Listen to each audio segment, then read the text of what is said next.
Well, that was quite the gospel reading. Raise your hand if you were uncomfortable with it. Oh, you can do better than that. I can hardly see them. Okay. I agree with you. I was uncomfortable with it, partly because it was confusing. As a priest, I would call this a groaner parable. Groaner because there is a tendency to groan when you understand that it's your turn to preach. And this is the lecture reading of the day. It seems to defy all that we know of Jesus. Why on earth would he seemingly praise a dishonest manager? It would be easy to bypass this reading altogether. Priests do have 3 readings to choose from each week. So why didn't I choose one of the others? Because readings such as this, if not preached on, becomes the elephant in the room. If you ignore it, it doesn't simply go away, and it becomes obvious that you are ignoring it. And if you decide to preach on it, just how do you make sense of it to those who are listening? As the parable unfolds, we hear about a dishonest manager who has squandered away his rich employer's property. The rich employer heard of the theft and asked for an accounting of his management.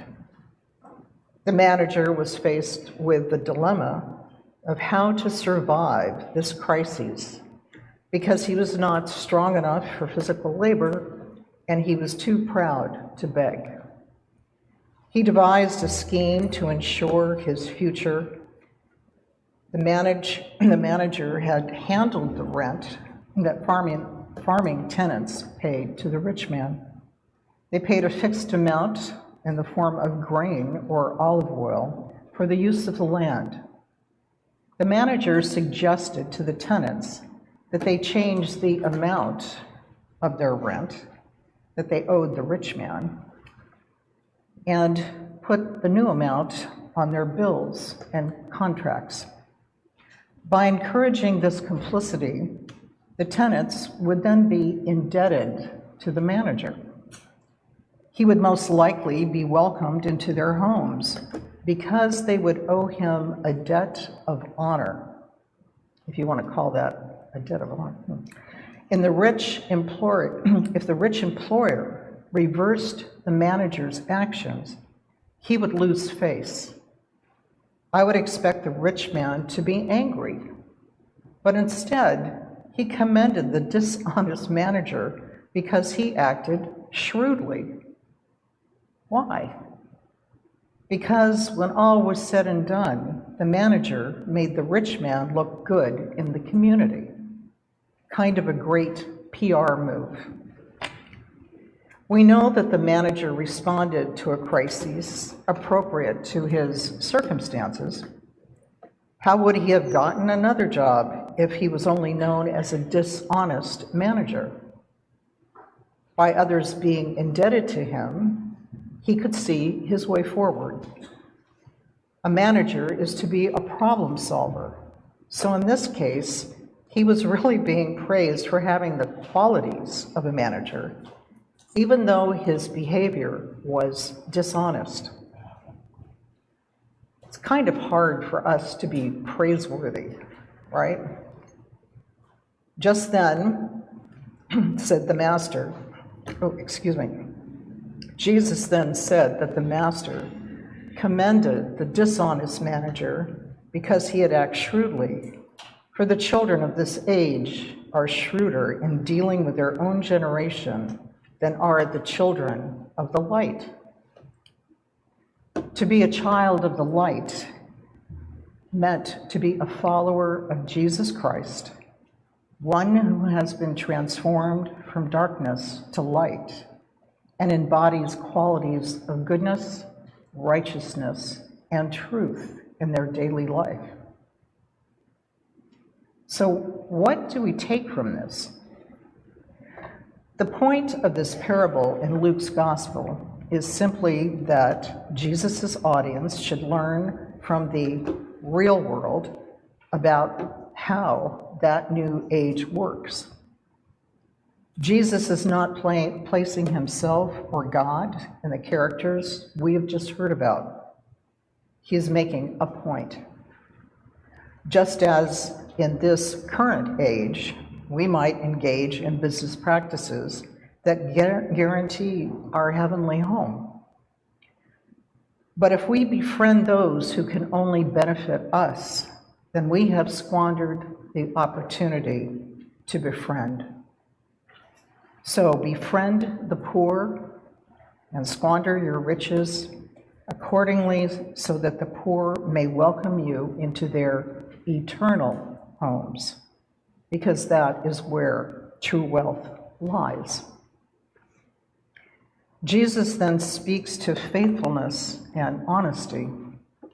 Douglas Wingire, editor of Keeping Holy Time, sums it up this way: faithfulness is not tied to wealth or power.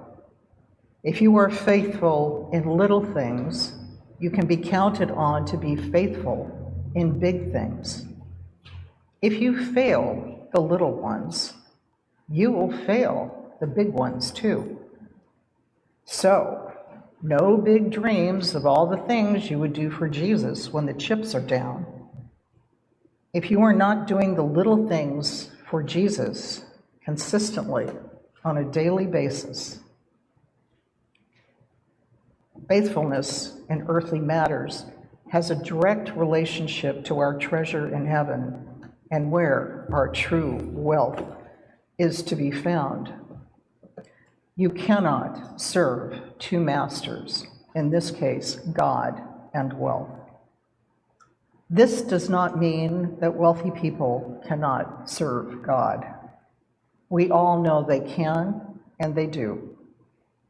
The issue is not over having wealth. It is a matter of who owns what. That is, do we own our wealth so that we can freely make decisions about its use for God? Or does wealth own us so that all our decisions and actions are based on holding on to it? The amount of wealth that can be held in this world staggers me. I mean, we used to talk about millionaires. Now we're talking about billionaires. And I recently heard somebody even surpass that. Recently, I read about a celebrity who gives away 20% of their annual income. That leaves them with $220 million a year, plus or minus a few million, depending on the year, for their own personal salary. $220 million a year for their own personal salary. Also, their holdings place them in the billionaire category. I would love to know where the other 80% goes. Are taking care of all the normal necessities what defines luxury must-haves? What out of our vast possessions even hold meaning? How can we possibly know what all we own? I have moved and downsized 6 times since my children were in elementary school. They are now in their mid to late 30s. Each time I moved, I discovered myself saying the same things. Oh, I forgot I had that. Where did that come from? That was a bad purchase. What was I thinking? How did I end up with duplicate books? My pet weaknesses are books and scarves. I freely admit it. These things are rather easy to rationalize, Books are loaded with information and are entertaining. Scarves are art forms that are very light and take up little space. Well, books or scarves can form a collection. Anyway, I think you understand my point. I collect. We all collect. And for most of us, it is not too harmful. We see our collections as important. They're important to us. A lot of them reflect a passion. When we lose track of what is even in our collection, then we are in trouble. If our collections have a negative effect and take over our lives, well-being, or that of our families, then it is time to rethink, recycle, or regift. What is the point of having random must-haves? That we simply have the power to buy? If we have the power to buy, what about buying food, housing, medical attention, clean water, clothing, books for education and pleasure, and other necessities for the poor? How about having the power to make a person light up with a smile after we've done that? How about the feeling of joy and lightness we experience after we have given? I was a docent at the Los Angeles County Museum of Art for 10 years. One of the wonderful perks was to be invited to a member's or a trustee's home to see their private collection of art. I remember the time that it made me sad. I was in the home of a collector whose interest was early American art. He had not known what to collect, so he went to the curator of the American art for guidance. He wanted to build a collection that was worth something, and I think the understanding was that he would donate it to the museum upon his death. As the tour continued, I realized that by the way he talked, he wasn't passionate about what he was collecting. He only bought what the curator suggested. It seemed that he invested not to give a huge gift to the museum or enlighten the public, but at the time of his death, there would be a great charitable write-off for his heirs. I began to wonder if he even liked looking at what he collected. A collection should bring joy to the owner, not to mention the thrill of the hunt and the pure delight of the find. There's nothing wrong with that. I think a good comparison might be that of a child in a toy store after being told, okay, go ahead, you can now pick one thing, anything you want in this entire store. You can see them jumping up and down. As I think back, I wonder if this man had ever experienced the true joy of giving, or the peace of helping someone in need, or the satisfying hope you feel when donating to conquer a disease. To be honest, the tour fell flat for me. I really felt like, why am I even here? It's difficult to focus on our eternal home when we live in the here and now. It is easy to get sidetracked when we want to make our personal here and now a much better place to be. But if we only think in terms of ourselves and not of our neighbors or the environment, we walk a very lonely road. We also don't add to our eternal home. That is when the money owns us instead of us owning our money. When we practice living in the light, we end up living in the light without even thinking about it. Have we ever wondered why we feel joy or peace when we have done something good? Why would a good action trigger a specific feeling? Sounds to me like a gift of joy from a very caring Creator.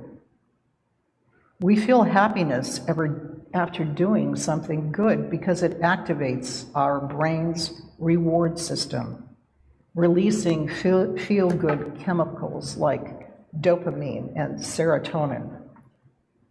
The natural process reinforces positive behaviors, providing a sense of accomplishment, connection, and purpose that is beneficial for our mental and physical well-being. When we are being generous of heart, it feels good, and it prompts us to want more of that feeling and share it with others. How very crafty of God. Good works are truly the richest to squander. So please, on that note, squander away. Amen.